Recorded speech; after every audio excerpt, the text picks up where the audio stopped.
ಶಾಮನೂರು ಶಿವಶಂಕರಪ್ಪ ಅವರ ಅಂತಿಮ ಯಾತ್ರೆ ಆರಂಭವಾಗಿದೆ. ಕೆಲವೇ ಕ್ಷಣಗಳಲ್ಲಿ ಸಾರ್ವಜನಿಕರ ದರ್ಶನಕ್ಕೆ ಅವಕಾಶವನ್ನು ನೀಡಲಾಗುತ್ತೆ. ಸಂಜೆ 6 ಗಂಟೆಗೆ ಪತ್ನಿ ಸಮಾಧಿ ಪಕ್ಕದಲ್ಲಿಯೇ ಅಂತ್ಯಕ್ರಿಯೆಯನ್ನು ನೆರವೇರಿಸಲಾಗಿದೆ. ಶಾಮನೂರು ಶಿವಶಂಕರಪ್ಪ ಇಡೀ ದೇಶದಲ್ಲಿ ಅತ್ಯಂತ ಹಿರಿಯ ಶಾಸಕ.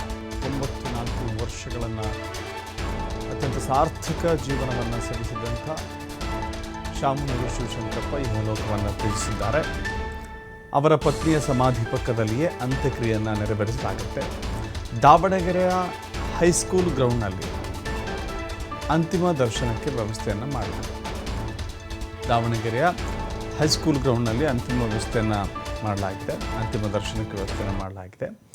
ನೋಡ್ತಾ ಇದ್ದೀರಿ, ಸಾರ್ವಜನಿಕರ ದರ್ಶನಕ್ಕೆ ಸಾಕಷ್ಟು ಜನ. ಇಲ್ಲಿ ಜಾತಿ ಭೇದ ಭಾವ ಯಾವುದೂ ಇಲ್ಲ. ಪಕ್ಷ ಕಾಂಗ್ರೆಸ್, BJP, JDS ಇಲ್ಲವೇ ಇಲ್ಲ. ಎಲ್ಲರ ಒಡಗೂಡಿ ಜೀವನವನ್ನು ಕಟ್ಟಿಕೊಂಡಿದ್ದಂಥ, ಜೀವನವನ್ನು ಸವಿಸಿದಂಥ ಮಹಾನ್ ಸಾಧಕ ಶಾಮನೂರು ಶಿವಶಂಕರಪ್ಪ. ಹಿರಿಯ ಶಾಸಕರು, ಮಾಜಿ ಸಚಿವರು ಶಾಮನೂರು ಶಿವಶಂಕರಪ್ಪ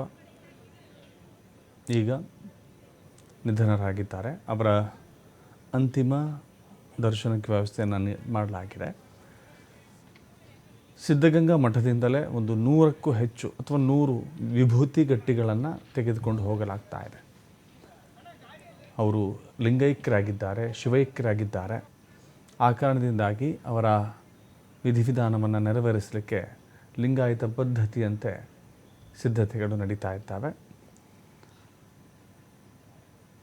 ಸಿದ್ಧಗಂಗಾ ಮಠದಿಂದಲೇ 100 ವಿಭೂತಿ ಗಟ್ಟಿಗಳನ್ನು ತೆಗೆದುಕೊಂಡು ಹೋಗಲಾಗ್ತಾ ಇದೆ. ತಮ್ಮ ವಾಹನದಲ್ಲಿಯೇ ಸಿದ್ಧಗಂಗಾ ಶ್ರೀಗಳು ತೆಗೆದುಕೊಂಡು ಹೋಗ್ತಾ ಇದ್ದಾರೆ. ಇನ್ನು ಸಾರ್ವಜನಿಕರು ಅಂತಿಮ ದರ್ಶನಕ್ಕೆ ಅನೇಕ ಜನ ಬರ್ತಾ ಇದ್ದಾರೆ. ಸಾವಿರಾರು ಜನ ಅಂತಿಮ ದರ್ಶನವನ್ನು ಪಡೆದುಕೊಳ್ತಾ ಇದ್ದಾರೆ.